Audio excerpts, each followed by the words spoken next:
E aí a gente pergunta, nós já nos sentimos plenamente capazes de fazer as nossas escolhas, de agir o nosso livre-arbítrio? Nós temos essa condição? Sentindo. Não é para ninguém responder, mas vamos pensar. Nós já nos sentimos preparados para isso? Sabemos que estamos nos preparando na forma que temos que agir, temos que usar, mas no sentido maior da palavra. E Leon Denis nos diz assim, que o espírito só está verdadeiramente preparado para a liberdade no dia em que as leis universais que lhe soam externas se tornem internas e conscientes pelo próprio fato da sua evolução. No dia em que ele se penetrar da lei e fizer dela a norma de suas ações, terá atingido o ponto moral em que o homem se possui, domina e governa a si mesmo. Então, não é tão fácil, né?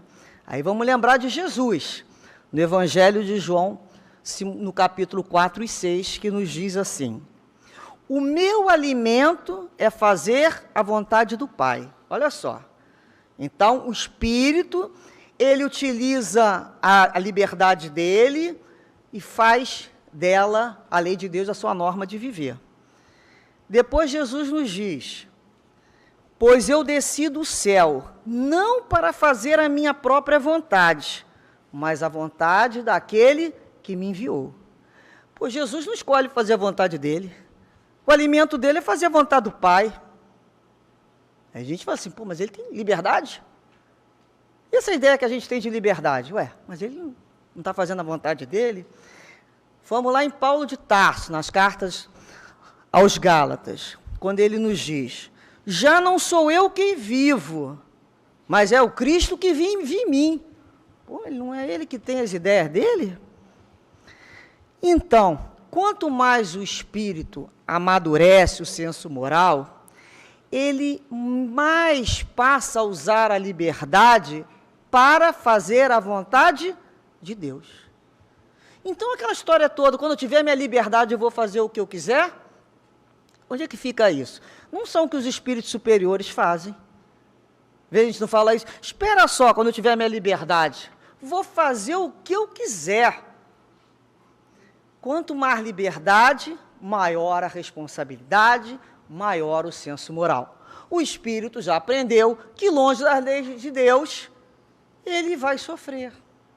Então, ele passa a viver dentro da lei de Deus, e quando se diz, a oração dos justos será atendida, porque ele vive dentro da lei de Deus. Quando nós começamos a atrelar a nossa consciência à lei de Deus, em que momento? Em todas as curvas do caminho. Não tem dia especial. Nós vamos passar a vivenciar a nossa fé com verdade. E aí a gente pensa, né? Eu ainda acho que eu vou continuar reencarnando para poder fazer a nossa vontade?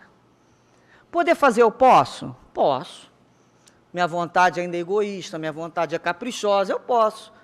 Mas eu devo? Aí eu já começo a perguntar assim, mas eu devo? O que eu aprendi com os espíritos superiores? Como é que eles falam? A experiência deles nos prova que é outra. E aí eu lembrei também de Paulo de Tarso, na sua carta aos Coríntios, quando ele fala, tudo me é permitido, mas nem tudo me convém. Então, esse é o discernimento do grande Espírito, é o conhecimento da lei de Deus. Então, a gente começa a reencarnar, a evoluir, não mais para fazer as nossas vontades. A gente busca, cada vez mais, viver dentro das leis de Deus, caminhar nessa correnteza de amor, não é?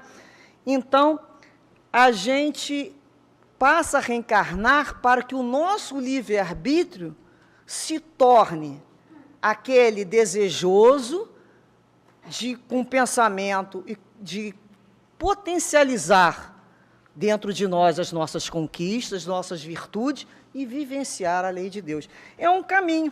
Então, não é mais uma necessidade de uma mudança de comportamento que a gente quer. A gente já passou pela fase, quero mudar o meu comportamento. E eu quero mudar a nossa consciência, a nossa forma de pensar. Olha como é que já é diferente. Quando a gente repara esses espíritos, eles possuem um estado de consciência diferenciado. Eles não estão mais só fazendo coerção ao seu agir. É uma forma interna de viver. E aí nós vamos colocar a nossa consciência, né, para funcionar, quando numa prece agradecemos a Deus pela sua misericórdia em nossas vidas. Então, esse é um processo de consciência. Quando observamos as nossas dificuldades e buscamos as soluções cristãs, soluções dentro das leis de Deus. Não é mais aquela solução, retira isso que me atrapalha. Não, são outras soluções que passamos a dar. A gente sempre vai buscar essas soluções, as nossas experiências anteriores, o nosso presente, com vistas sempre ao futuro. O espírito tem que trabalhar com vistas a esse futuro, que é certo, é tudo continuação de uma vida. E pensamos dessa maneira numa rogativa, né? Como é que nós faríamos uma rogativa com esse pensamento a Deus? E dizemos assim, olha, nos ajude, Senhor, a vencer as dificuldades inevitáveis que nós mesmos criamos pelas sementes equivocadas que ontem plantamos em nossos caminhos. Quanto aos sofrimentos que ora vivemos, suplicamos ao Senhor a coragem e a resignação para suportar as colheitas irremediáveis de nossas antigas semeaduras. Hoje sabemos que as experiências vivenciadas longe de Ti, das Tuas leis, nos deixaram marcas amargas, mas também advertências preciosas para que hoje pudéssemos ter mais discernimento e responsabilidade nas escolhas em nossas vidas. E que a Tua luz, Senhor, e proteção nos fortaleçam, para que não venhamos a falir nas provas necessárias.